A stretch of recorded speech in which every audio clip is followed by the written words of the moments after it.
안녕하십니까? 오늘 함께하게 돼서 기쁘게 생각합니다. 제가 작년에도 영광스럽게도 제 프로젝트를 발표할 수 있는 기회가 있었는데요. 그때 당시에도 이제 베트남에 있었던 사업을 소개를 해드렸는데요. 올해는 제가 조금 더 일반적인 주제를 가지고 왔습니다. 도시 조명과 특히나 이제 야경에 초점을 맞춰서 발표를 해드리려고 하는데요. 오늘 오전에 이미 서울시의 정책 발표를 여러 가지 들었습니다. 그리고 서울의 사업들도 여러 가지 볼 수 있었는데요. 야경 관련된 사업도 많아서 굉장히 관심 있게 들었습니다. 제가 특히나 이 야경이라는 것을 전 세계적으로 사용되는 그 프로젝트의 주제로 삼으려고 하고 있거든요. 그래서 여러 가지 접근 방법을 저희 클라이언트들과 논의를 하고 있습니다. 그러면 야경이라는 거는 뭘까요? 저는 어릴 때 프랑스의 교외 지역에서 자랐습니다. 그러다 보니까 이제 별이 이렇게 빛나는 밤을 많이 즐겼고요. 이제 별을 본다거나 이제 유성을 보는 것을 굉장히 즐기면서 자랐습니다. 그러다가 아시아로 이사를 왔는데요. 아니면 파리로 이사를 왔을 때만 하더라도 이제 대도시로 이사를 온 거잖아요. 그리고 그 후에는 이제 방콕에서 살았습니다. 그러다 보니까 아주 생동감 있는 환경은 좋은데 더 이상 이제 별을 볼 기회가 없더라고요. 야경이라는 거는 하늘과 관련된 겁니다. 그러니까 밤하늘과 관련이 된 거죠.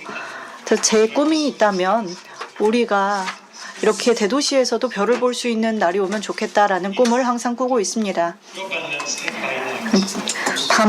밤 시간에, 그러니까 야간에 도시 광경을 한번 살펴볼까요? 이거는 방콕의 교외 지역에서 본 뷰입니다. 지금 여러 가지 규정이 이 건물이라던가 인프라 관련해서는 만들어지고 있는데요. 근데 야경에 관련해서는 어떤 규정이 있어야 될까요? 이제 시간이 지나면서 어떻게 경관이 바뀌는지 보시도록 하겠습니다. 이건 야경인데요. 이게 야경은 여기저기 조금씩 이제 바뀌게 됩니다. 왜냐하면 이제 교통이라던가 신호등이라던가 또 광고판 이런 것 때문에 건물보다는 빛이 굉장히 강하게 보이죠. 도시의 야간 이미지라는 것이 이 빛으로 형성이 됩니다. 왜냐하면 도시 지역에서의 이제 조명을 설정하는 것은 특히 야간을 위한 조명은 굉장히 까다롭거든요. 이거는 서울의 사진입니다. 이 관점에서 보면 정말 다양한 광원이 있습니다. 건물도 있고요. 공지도 있고요. 또 신호등 외에도 다양한 조명이 있습니다. 파사드도 있고요. 사인보드도 있고 민관 분야의 공간도 있기 때문에 정말 복잡한 환경을 이루고 있다라고 부를 수 있습니다. 그러다 보니까 야경을 한 번에 다 통합적으로 다루는 것이 쉬운 일이 아닙니다. 하늘도 있죠. 하늘은 야경의 배경이라고 할 수 있습니다. 그리고 도시의 비전의 배경이라고도 할 수 있겠죠. 네 가지 사례를 가지고 왔습니다. 아시아 지역의 도시들인데요. 이거는 낮 시간의 경관이고요. 이거는 야경입니다. 굉장히 재밌는 점이요. 야경이라는 게 낮 시간과는 전혀 다른 이미지를 준다라는 것을 아실 수 있을 겁니다. 도시마다도 경관이 다르고요. 그리고 이 발전 단계에 따라서도 굉장히 경관이 다르다는 것을 알 수가 있죠. 그리고 정체성이 느껴집니다. 완전히 이제 기능적인 것에 초점을 맞춘 곳도 있고요. 도시 조명이 이제 막 시작하면 이제 기능적인 조명이 눈에 띕니다. 그런데 이제 관광 산업이 발달한 곳은 장식적인 조명도 눈에 띄고요. 근데 방콕 같은 경우는 호치민 같은 경우에는 굉장히 재밌는 도시인데요. 이건 미리 계획을 통해서 조명이 개발이 된 게 아니라 이제 민간의 이니셔티브를 통해서 조명이 발달한 사례입니다. 그 한국의 사례도 있는데요. 한국은 조명의 사회화라는 개념을 소개해드리고 싶습니다. 여기를 보면 지역사회 차원에서 조명이 준비가 되었다는 것을 볼 수가 있습니다. 도시 조명이라는 것을 설계를 할 때는요, 이 여러 전문성이 필요합니다. 그리고 많은 이제 분석이 필요한 작업입니다. 그러다 보니까 다양한 전문가들이 연계해서 작업을 해야 되는데요. 그래서 그 과정이 더욱 복잡하다고 할 수 있습니다. 특히나 재정 조달 면에서도 굉장히 복잡한데요. 이걸 올바르게 처리를 하는 게 쉽지가 않습니다. 그래서 상황에 따라서 어떤 때는 이 전문가 중에 일부만 참여를 하기도 하고요. 도시 조명에 있어서 예를 들어서 베트남에서는 직접적으로 도시와 제조사가 연결이 되어서 일을 합니다. 그 외에 다른 전문가는 많이 참여를 하지 않습니다. 조명 디자이너들도 그렇게 크게 참여를 하지 않고 있습니다. 베트남의 경우는 그렇습니다. 제가 여러 가지 관찰사항을 공유를 해드렸는데요. 또 여러 도시를 비교를 해봤고 여러 프로젝트들을 비교를 해볼 수 있는 기회가 있었습니다. 그래서 전 세계적으로 몇 가지 우려해야 할 사항이 있는데요. 여러분들도 다 동의하실 겁니다. 바로 빛공해에 대한 얘기를 하고 싶은데요.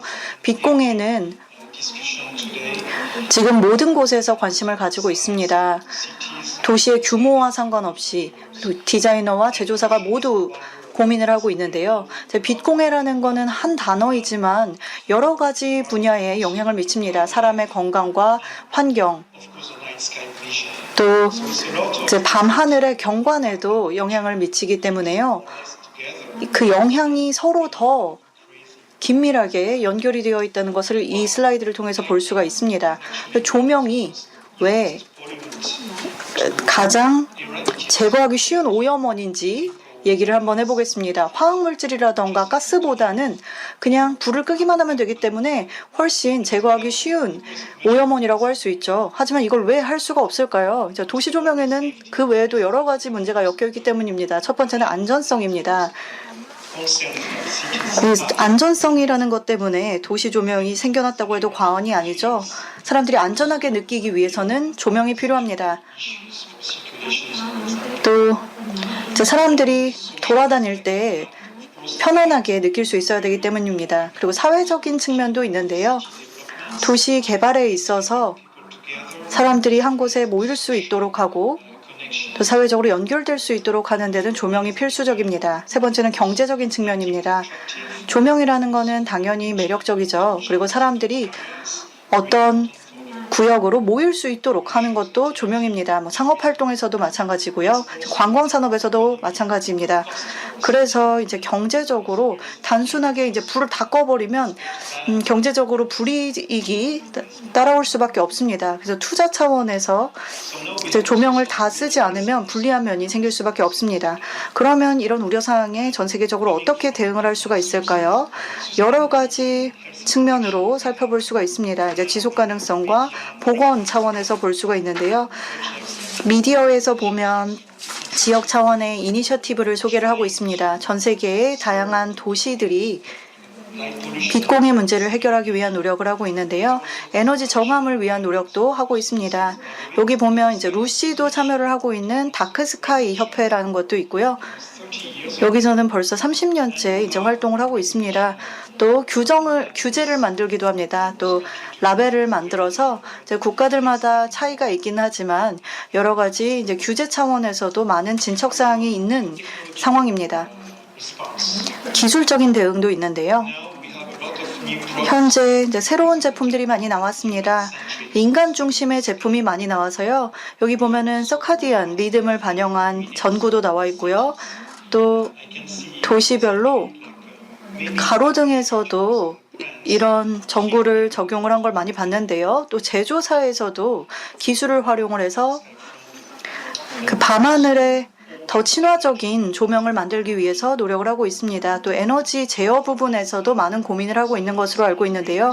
이렇게 대응을 하고는 있지만 모순점이 여전히 존재합니다. 빛공해라는 건요. 사실상 더 오히려 증가하고 있습니다. 여기 관련해서 다크스카이 협회에서 발표를 한 결과인데요.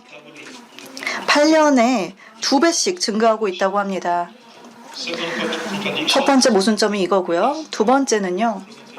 방금 빛 축제에 대한 발표를 들었잖아요. 빛 축제가 전 세계 곳곳에서 발전하고 있습니다. 이게 두 번째 모순점인데요. 왜냐하면 사람들이 빛에 따라가게 되어 있습니다. 빛을 가지고 즐거움을 느끼고 좋은 시간을 보내게 되는데요. 이게 무슨 뜻일까요? 우리는 결국에는 야간의 활동을 위해서는 빛이 필요합니다. 그래서 빛 축제가 전 세계적으로 늘어나고 있기 때문에 지속 가능성 차원에서는 우려가 됩니다. 그리고 우리가 조명이 필요한데 이제 빛 공해는 또 조심을 해야 되고 에너지 사용량도 조심을 해야 되고 그래서 어디서 균형점을 찾아야 할지에 대한 고민이 있습니다. 또 한 가지 모순점이 있는데요. 바로 표준화의 위험입니다. 우리가 지금 규제를 만들고 있죠. 또 기술적으로 대응을 하다 보면요. 결국에 나타날 수 있는 문제가 너무 지나친 표준화가 생기게 되면 비축제 같은 개성이 없고 빛 조명을 너무 획일화되게 사용을 하게 될 가능성이 있습니다. 조명 디자인 관련해서 제가 하고 있는 관행을 말씀을 드리자면요. 우리는 당연히 디자이너로서 항상 조명을 생각을 합니다. 그리고 이런 여러 가지 모순점에 대해서도 고려를 하는데요. 이제 빛 공해를 생각을 하면서 그리고 밤하늘에서 조금 더 어둡게 가자라는 관점을 가지고 있으면서 동시에 이제 비축제처럼 더 조명을 많이 사용하는 그 모순적인 관행이 나타나고 있거든요. 그래서 이제 어두움에 대해서 생각을 하는 것도 지금은 쉽지 않은 상황입니다. 제가 10년 넘게 조명 디자인을 아시아 도시에서 진행을 해보면서요. 새로운 용어를 만들었습니다. 바로 야경 설계라는 건데요. 저희 이제 빛으로부터 이제 시작을 하는 겁니다. 이제 밤이라는 그 시간적인 부분보다 이제 조명 그리고 빛이라는 것에서부터 시작을 하는 건데요. 이제 컬처 오브 라이트, 빛의 문화라는 의미가 있습니다. 이제 4가지 축이 있는데 그 중에 첫 번째가 바로 이 빛의 문화인데요. 대부분의 사람들은 이제 조명에 대해서 어느 정도는 잘 알고 있습니다. 하지만 이 문화적인 차원에서의 조명에 대해서 사람들이 보다 잘 이해를 할 필요가 있습니다. 더 많은 이제 정보를 전달을 하고 또 인공 조명이 우리의 건강에 영향을 줄 수 있다라는 사실을 사람들에게 더 전달을 해야 합니다. 따라서 시민들을 위한 교육 작업이 필요한 거죠. 도시 전문가들이 컨퍼런스를 주최를 하고 여러 가지 워크숍이나 행사를 통해서 사람들에게 정보를 줄 수가 있는데요. 저희가 몇 달 전에 대학교와 정부와 협력을 해서 컨퍼런스를 진행을 했습니다. 저도 여기에 참여를 해서 밤에 이제 탐험 작업을 했는데요. 저희가 도시를 돌아다니면서 이제 도시 조명을 살펴보는 시간을 가졌습니다. 그리고 이 밤하늘을 직접 보면서 이제 조명에 대해서 실험을 하는 재미있는 작업도 진행을 했습니다. 두 번째 축은 이제 우주 재연결이라는 개념입니다. 밤이라는 거는요, 사실 우리 하루의 절반입니다. 하지만 이 전 우주적인 이 연결성을 잃어버리고 있다라는 생각을 했습니다. 그래서 야경을 설계하는 데 있어서는 우리가 다시금 그동안 잃어버렸었던 이 연결성을 찾아가야 합니다. 이제 달이 변화하는 그 주기도 고려를 해야 되고요. 예를 들어서 이 달의 주기에 맞춰서 조명을 제어하는 방법을 생각해 봤습니다. 우리가 밤에는 이제 시력을 많이 사용하지 않거든요. 하지만 이 조명이 없어도 잘 볼 수 있도록 사람들이 야간에 시력을 활용을 하도록 교육을 하는 작업도 필요합니다. 그리고 이 빛공해에 대해서 새로운 관점을 찾고 균형점을 찾아가기 위해서는 그 시민들에게 교육을 해줄 필요가 있습니다.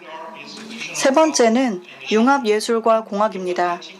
도시 조명이라는 거는요, 현재는 기술적인 차원의 비중이 큽니다. 이제 도시 계획에 포함이 되어 있는데요. 이제 예술적인 차원에서는 도심 지역이라던가 축제에서만 부분적으로 사용이 되고 있습니다. 따라서 야경 설계를 할 때는 기능과 예술적인 부분도 생각을 하고 이 두 가지를 한 번에 고려를 하는 방법으로 나아가야 합니다. 이제 그 지역의 문화와 그리고 기능적인 부분을 동시에 활용할 수 있어야 하는데요. 아주 구체적인 조명을 활용을 해서 이 도시의 기능도 충분히 제시하지만 동시에 영감을 주고 시민들에게 다가갈 수 있는 조명을 제시를 하는 방법을 의미합니다. 네, 저희가 지금 추구하고 있는 4번째 접근법은요, 바로 빛의 미래라는 개념입니다. 우리는 디자이너로서 이제 사용자나 제조사의 피드백을 받아볼 기회가 굉장히 많습니다. 그래서 우리가 지금 미래를 내다볼 수 있어야 합니다. 우리가 도시 조명을 설계하는 데 있어서 빛이 앞으로 어떻게 진화할 것인가를 생각을 해야 된다는 겁니다. 그래서 새로운 지식을 받아들이고 우리의 상상력을 동원을 해서 정말 과할 정도로 가끔씩은 상상력을 동원을 해서 빛의 미래는 어떻게 될까를 생각을 하고요. 그 미래의 모습을 도시 설계에 포함을 시켜줘야 합니다. 상상력이라고 한다면요. 여기 왼쪽 아랫부분을 보면 더 이상 가로등이 없죠. 건물에서 나오는 빛을 사용을 해서 자동차 주행 중에도 사용을 하는 겁니다. 그리고 야간 비전 시스템을 따로 만들어서 멀리서 이제 도시에서 발생하는 쓸모없는 빛은 최대한 줄이는 방향으로 나아갈 것입니다. 그리고 바이오 에너지를 사용을 한다거나 아니면 이동식 램프를 다시 활용을 하는 방법도 우리 상상력의 일부로 들어가 있습니다. 지금 현재 진행 중인 프로젝트에도 적용하려고 노력하고 있는 개념들입니다. 야경을 설계하는 그 접근법에 대해서는요. 이게 미래에는 어떤 관행으로 나아가야 될까요? 이거 제가 드리고 싶은 질문입니다. 또 여러분들도 한번 생각을 해보셨으면 좋겠고요. 저에게 피드백도 주시면 좋겠습니다. 야경 디자이너들이 앞으로 더 많은 사업에 관여를 하면서 이제 아시아 지역과 이제 전 세계적으로 다양한 이제 팀들과 이제 전문성들이 활용이 되었으면 좋겠습니다. 또 여러 도시와 이제 상황에 맞춰서 이제 사업을 진행할 수 있는 역량이 구가되면 좋겠습니다. 야경 디자인이라는 거는요, 도시 계획에 다 포함이 되어야 하는 작업입니다. 주간뿐만 아니라 이제 야간의 조명도 반드시 사전에 고려가 되어야 합니다. 굉장히 중요한 요소로 자리를 잡고 있습니다. 그리고 장기적인 관점을 가져야 합니다. 물론 단기적인 그 전략도 필요하고요. 장기, 단기 모두 전략을 수립을 해서 접근을 해야 합니다. 저희가 현재 디자인하고 있는 프로젝트의 예시를 가지고 왔습니다. 베트남에서 진행된 프로젝트가 제일 많고요. 이 프로젝트들은 예를 들어서 저희가 루미네어를 디자인을 했습니다. 이제 제조사들과 협력을 해서 이제 최적의 시스템을 함께 개발을 했고요. 또 워크숍에도 참여를 했습니다. 이제 지역사회 프로젝트에서는 여기 하노이에서 진행한 프로젝트가 있었는데요. 이제 시민들을 위한 워크숍을 진행을 해서 우리가 어떤 야경을 만들고자 하는지를 설명을 했습니다. 그 전까지는 사람들이 조명에 대해서 들을 기회가 전혀 없었잖아요. 그래서 완전히 이제 새로운 용어를 알려주고 새로운 정보를 전달하는 시간이었습니다. 굉장히 재미있는 작업이었습니다. 또 이 프로젝트는 제가 작년에 발표했던 하노이 프로젝트인데요. 파일럿 프로젝트로서 여기 가로등을 이제 바꾸는 작업을 했습니다. 빛공해를 줄이기 위해서 이제 가로등을 하노이 도심 지역에서 교체한 프로젝트였고요. 또 베트남에서는 현재 역사적인 내러티브를 활용을 하고 있습니다. 조명에 있어서도 자연 환경을 적극적으로 활용을 하면서 조도는 굉장히 낮습니다. 하지만 일부 지역에서는 보다 이제 컬러풀한 조명을 사용을 하고는 있지만요. 여기서 이제 보여주는 이 조도는 이제 별을 보기에 최적화된 조도라고 생각하시면 되겠습니다. 다크 스카이 협회에서 많은 도움을 주셨습니다. 그래서 이 자리를 빌어서 감사 인사를 전합니다. 마지막으로는 이제 기술적인 부분을 조금 설명드리려고 하는데요. 저희 제조사와 협력을 해서 이런 식으로 조명 기구를 설계를 같이 하고 있습니다. 이 광장에서 사용이 되는 조명인데요. 여기서는 이제 조명에 대한 지식도 활용을 하고요. 저희가 여러 가지 컬러를 활용을 해서 이제 천연색을 이제 활용을 해서 이제 프로젝트를 해서 활용할 수 있는 조명 기구입니다. 이게 구현하기가 쉬운 작업은 아닌데요. 아주 흥미로운 이제 제조사와의 이제 파트너십이었기 때문에 소개를 드립니다. 이제 정부기관과 제조사 그리고 디자이너들이 함께 협업을 한 프로젝트였습니다. 네, 발표 여기까지 하겠습니다. 감사합니다.